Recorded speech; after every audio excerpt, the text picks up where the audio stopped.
이른바 산업부 블랙리스트 의혹과 관련해서 내일 백운규 전 산업통상자원부 장관이 영장심사를 받습니다.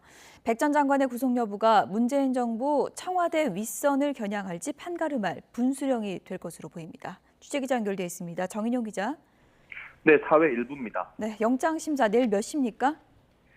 네, 산업부 산하 기관장들에게 사표를 중용한 혐의 등을 받는 백운규 전 산업부 장관의 구속영장 실질심사는 내일 오전 10시 반에 열립니다.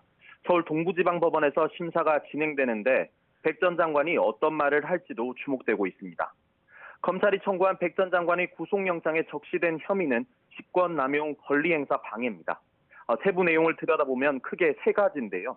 먼저 백 전 장관은 문재인 정부 초기인 지난 2017년부터 이듬해까지 박근혜 정부에서 임명된 산업부 산하기관 13곳 기관장들에게 사표를 내도록 종용한 혐의를 받습니다.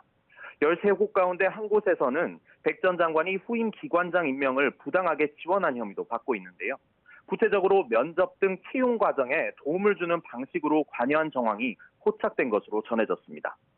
또 다른 산하기관 한 곳에서는 이미 전 기관장이 인사발령을 냈는데 백 전 장관이 해당 인사조치를 취소하도록 지시한 혐의도 드러났습니다. 하지만 백 전 장관은 자신은 법과 규정에 따라 인사 업무를 했다며 지난주 검찰 조사에서도 혐의를 부인한 걸로 알려졌습니다. 네, 구속 여부에 따라서 윗선 어디까지 수사가 향할지도 판가름이 나겠죠. 네, 백운규 전 장관이 구속되면 검찰 수사는 곧바로 문재인 정부 청와대 윗선을 향할 가능성이 큽니다. 산하기관 임원 인사의 경우 청와대와 협의하는 절차가 포함되어 있기 때문인데요.